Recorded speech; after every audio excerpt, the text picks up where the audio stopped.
Hello students, কেমন আছো সবাই? আশা করি তোমরা ভালো আছো। আমার নাম সুরজিৎ, তোমরা দেখছো মাইক্রোওয়ার্ল্ড। তো আজকে আমরা একটা নিউ টপিক নিয়ে ডিসকাস করব এন্ড এই রিলেটেড কোর্সও লঞ্চ করব, that is MSc entrance test which is the target for 2025। তার মানে যারা সেমিস্টার 4 স্টুডেন্ট আছো, সেমিস্টার 4 অ্যাপিয়ার করছো, এক্সাম দেবে, তোমাদের জন্য ইম্পর্টেন্ট ভিডিও হচ্ছে। তার কারণ হচ্ছে তোমাদের নেক্সট ইয়ার তোমাদের বিএসসি কমপ্লিট হচ্ছে, অনার্স কমপ্লিট হচ্ছে। তো তোমাদের সিকিউর করতে হবে একটা ভালো এমএসসি ইউনিভার্সিটি। কেন ভালো ইউনিভার্সিটি স্যার? ভালো ইউনিভার্সিটি এর জন্যই দরকার। আমি সবসময় বলে থাকি যে বিএসসি তে মার্কস আর এমএসসি তে ইউনিভার্সিটি ইম্পর্টেন্ট। তুমি এরপরে এমএসসির পর তুমি রিসার্চ অপশন আর জব অপশন যে ফিল্ডে যাও না কেন, তোমার যেমন বিএসসি তে মার্কসটা ইম্পর্টেন্ট, ঠিক তেমনই এমএসসি তে তুমি কোন জায়গা থেকে, কোন ইউনিভার্সিটি থেকে তুমি পাস আউট করে বেরোচ্ছ, that is very very critical.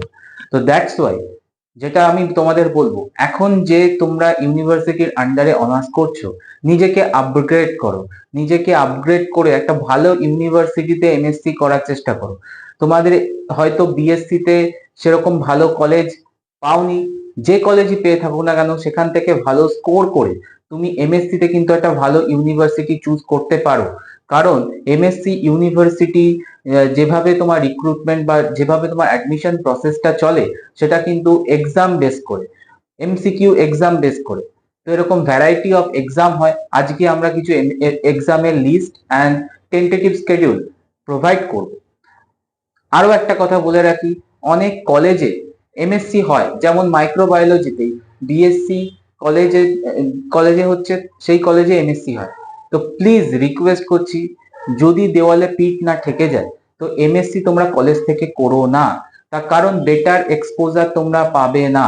Always try করো একটা ইউনিভার্সিটির আন্ডারে এন্টার করে এমএসসি তে এমএসসি ক্লিয়ার করা, এমএসসি কমপ্লিট করা। আমার কাছে যত স্টুডেন্ট পড়ে প্রত্যেকের কাছে আমি রিকোয়েস্ট করে বলি যে তোমরা যখন এমএসসি করবে, অবভিয়াসলি একটা বেটার ইউনিভার্সিটি, তুমি যে ইউনিভার্সিটি আন্ডারে অনার্স করছো তার থেকে বেটার ইউনিভার্সিটি চুজ করার চেষ্টা করো, সেখান থেকে এমএসসি ক্লিয়ার করো। অ্যান্ড তুমি তারপর রেপুটেশনটা মার্কেটে বুঝবে যে তোমার রেপুটেশনটা কোথায় দাঁড়িয়ে আছে। তো তোমরা এখন সবাই জানো যে এমএসসি তে এখন অ্যাডমিশন নিতে গেলে কিছু ইউনিভার্সিটি রয়েছে যেগুলো তোমার রেজাল্টের বেসিসে হয়, বাট ম্যাক্সিমাম ইউনিভার্সিটি এক্সামের ওপর বেস করে, অল ইন্ডিয়া কিছু এক্সাম হয়, অল ইন্ডিয়া বেসিসে যে এক্সামের স্কোর হবে তার বেস করে অ্যাডমিশন কাউন্সিলিং হয়, অ্যান্ড সেটা বেস করে তোমার অ্যাডমিশন নিতে হয়। তো এরকম কিছু নোটেবল এক্সাম যেগুলো তোমাদের আমি টেন্টেটিভ স্কেডিউল দেবো, সবই দেখবে ইয়ারের এন্ড থেকে শুরু হচ্ছে অ্যান্ড 2025 শেষের দিকে, মানে মার্চ অ্যান্ড এপ্রিলের দিকে মোটামুটি কমপ্লিট হচ্ছে। আর আমাদের যে ইউনিভার্সিটি, প্রিমিয়ার ইউনিভার্সিটি বলো, যাদবপুর বলো, ক্যালকাটা বলো অ্যান্ড রেসিডেন্সি বলো, এগুলো তোমাদের এক্সাম স্টার্ট হবে আফটার 6th সেমিস্টার কমপ্লিট করার পরে। তো তার আগে কিছু অল ইন্ডিয়া বেসিসে যে এক্সাম গুলো হয়, এক্সামে যে অ্যাডমিশন প্রসেস গুলো হয়, সেটা কিন্তু কন্টিনিউ চলতে থাকে। তো কিছু এক্সাম বলবো কবে থেকে তার টেন্টেটিভ স্কেডিউল, সেটাও আমি তোমাকে পাশে বলে দিচ্ছি।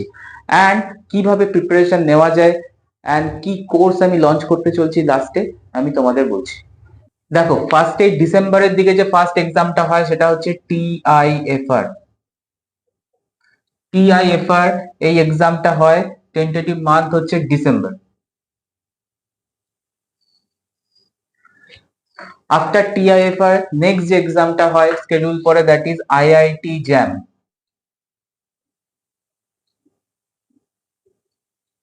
বায়োটেকনোলজি।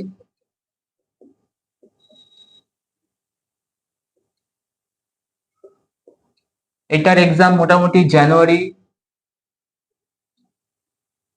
মান্থের দিকে হয়, জানুয়ারি ফেব্রুয়ারি ভ্যারি করে, বাট টেন্টেটিভ মান্থ হচ্ছে জানুয়ারি। দেন আফটার দ্যাট যেটা হয় সেটা হচ্ছে সিইউইটি পিজি,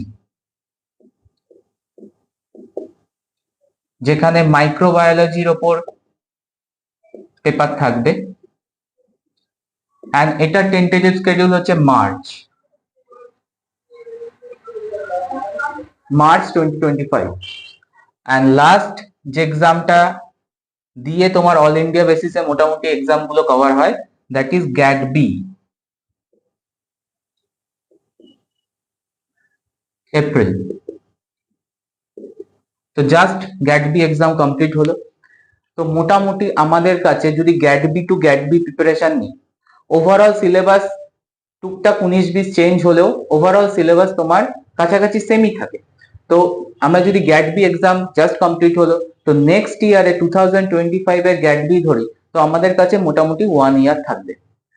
ঠিক আছে, তো দেখো এমসিকিউ প্যাটার্ন, কোশ্চেন পেপার, প্রত্যেকটা যে এক্সাম গুলো হয় সবই এমসিকিউ প্যাটার্নে হয়, কোনো লং কোশ্চেন নেই।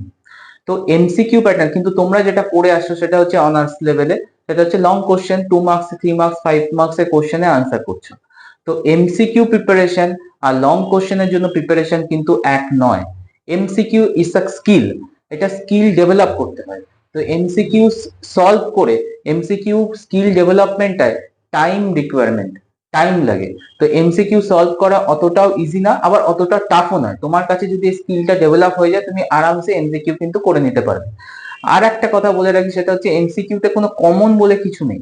যেমন তুমি অনার্স পেপারে আমার কাছে যদি পড়ো, তো আমি একটা যখন টপিক পড়াই সেখান থেকে আমি তোমাকে বলে দিই, হাইলাইট করে দিই, দেখো এই পয়েন্টটা আসতে পারে, এই কোশ্চেনটা ইম্পর্টেন্ট, এই কোশ্চেনটা আসার চান্স বেশি, এবং তুমি ম্যাক্সিমাম ইয়ার ঘাটলে দেখা যাবে এই যে কোশ্চেনটা এসেওছে এবং তোমার কোশ্চেনও আসছে হয়তো।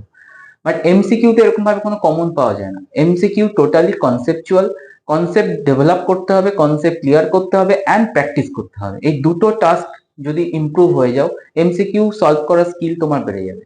অ্যান্ড আমরা 1 ইয়ার ধরে যেটা করব সেটা হচ্ছে এই দুটো স্কিলকে ডেভেলপ করাবো, যাতে তুমি এমসিকিউ অ্যাটেম্প করে আসতে পারো, max to max question, and তোমার chance of getting exam clear অনেকটা বাড়ে।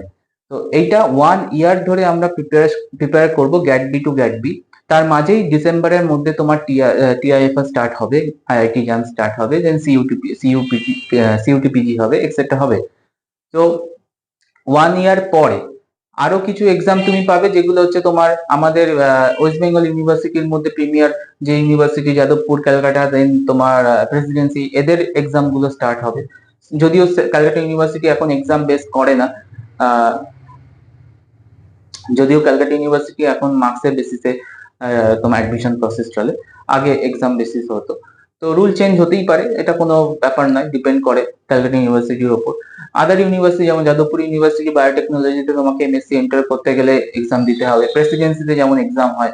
তো এই যে অল ওভার এক্সাম ক্লিয়ার করতে গেলে মোটামুটি সাফিসিয়েন্টলি একটা সিলেবাস তোমাকে কমপ্লিট করতে হবে, অ্যান্ড সেই সিলেবাসটা আমরা কমপ্লিট করব খুব স্লো স্লো, আস্তে আস্তে আস্তে আস্তে কনসেপ্ট ডেভেলপ করিয়ে, অ্যান্ড তার সঙ্গে এমসিকিউ সলভ করাবো, প্রিভিয়াস ইয়ার কোশ্চেন দেখাবো, কোশ্চেন সলভ হবে।